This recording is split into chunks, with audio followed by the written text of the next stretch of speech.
a mighty man of valor. And he led God's people in many victories and many accomplishments. He was well respected and loved in the land. So here it is now, Solomon is standing at the brink of going into a new phase or stage of his life, and he has these issues looming over him. I got all of this dysfunction behind me. He had brothers that were killing each other, and brothers that was raping their own sisters. He had all of this dysfunction behind him. But then he also had these huge shoes that he had to fill.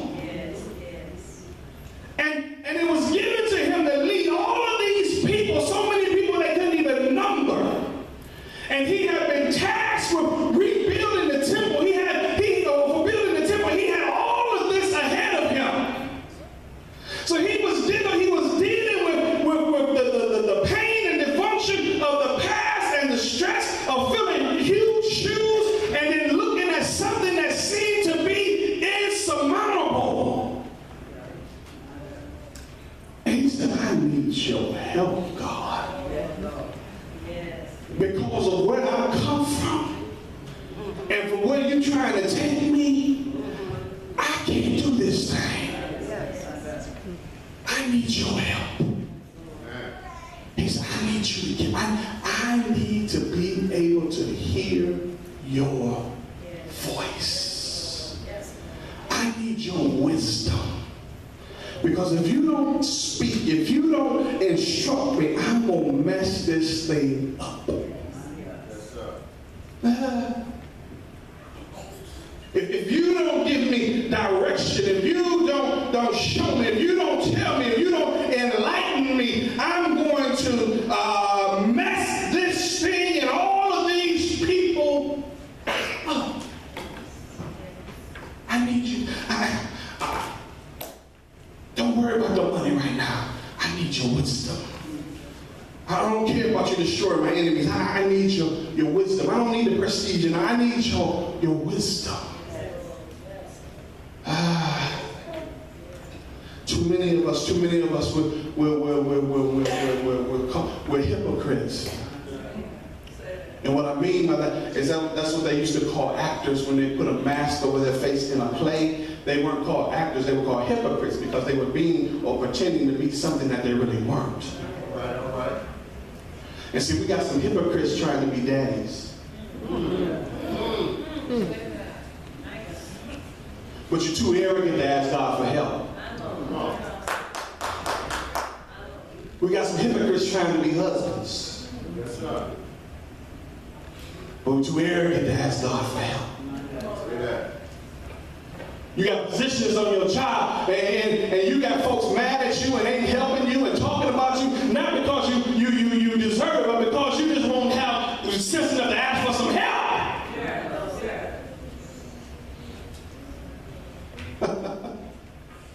Got mamas in here. You birthed it, but you don't know the first thing about raising it.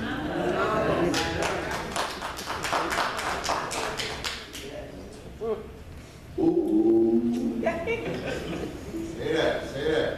Hypocrites. All because you won't ask God. You'd rather see a marriage disintegrate because I'm going to do it my way. Say that. Kids just breaking down the doors of prisons because you refuse to find out how to raise your children. Come on. Refuse to seek help. Refuse to get too arrogant, too cocky, too concerned about what other people might think if I show that I don't understand something. Real strength comes in being able to know where you're weak at and being able to ask for some help. That's not weakness, that's meekness. So I don't get this, I don't understand it, but I understand there's too much at stake. I got little kids looking at me, I have my spouse looking at me, I have my employer looking at me, I have my neighborhood looking at me. to hit God if I don't hear from you. I need some wisdom.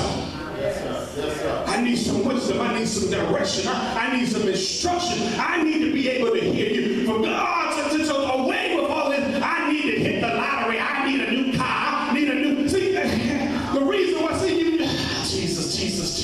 Jesus. That's why you can hit a lick and 2 days later you ain't got nothing because you've been given some money. See, that's why my parents, they'll die and leave an inheritance, and you'll run out, you buy a big old car, and they don't even know where to buy the insurance from because they gave you the money, but they didn't give you no instruction. It's better to have wisdom so you know how to handle something. But you don't want to ask nobody. And then you go home mad, blaming somebody else. Fighting somebody else. Always angry, always bitter. And everybody else. When the person you're really mad at is the enemy. The enemy that's in me. Because I want to ask for some help, for some direction, for some instruction. God said, if a man lacks wisdom, let him ask God. And he said, I give it to him liberally. He said, oh, if I reproach him, I will shower it on him. There's absolutely no reason whatsoever for you have to continue to struggle the way that you are struggling and continuing to hit your head up against the same wall you've been hitting your head up against. It's senseless to keep on arguing over the same thing. It's senseless to keep on having your children go through the same stuff when all you got to do is admit to the fact that I am flawed. I am of flesh. I don't understand it. But God, I know that there's nothing that is too hard for you. I know with man it may be impossible, but with you there is nothing that is impossible. God, I want to be a better husband. I want to be a better father. I want to be a better wife. I want to be a better employee. I want to be a better employer. I want to be a better pastor. I want to be a better deacon. I want to be a better preacher. I want to be a better sister. I want to be a better brother. I want to be a better mother. I want to be a better guy. I want better. I want to do better. I want to live better. I want to be able to hear your voice.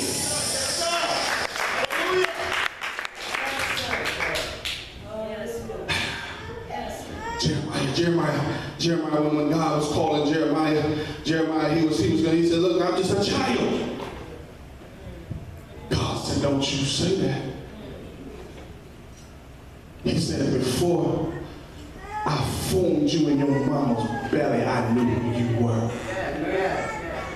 In other words, he said, I'm the one who I know exactly what's in you and what you are capable of, and I would not have called you to this particular task if I did not put in you what you need in order to accomplish what I have placed before. Don't you say you just a child. I'm the one who created you. You are fearfully and wonderfully made. And he said, I will be with you. I will put the words in your mouth. If you just listen to me, I'll tell you what to say. Don't be afraid at their faces. Don't be afraid of what they say. Listen to what I got to say. And if you just say what I tell you to say, everything is going to work out. Everything's going to turn out just okay. Stop thinking that you're not evil just because you were born on the wrong side of the track. God knew where you were going to be born. God knew that your daddy wasn't going to love you. God knew that your mama was going to be cracked out. God knew that your husband was going to cheat on you. God knew you were going to have abortions. God knew that you were going to be abused.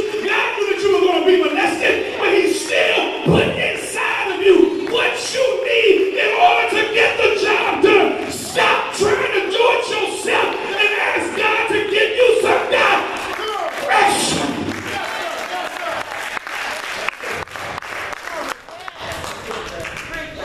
Preach, Pastor. This is too big for me. It's too big for me. And I'm going to tear it up if you don't help me. This is too big for me. I look at all the carnage I left behind me because I didn't know what I was doing.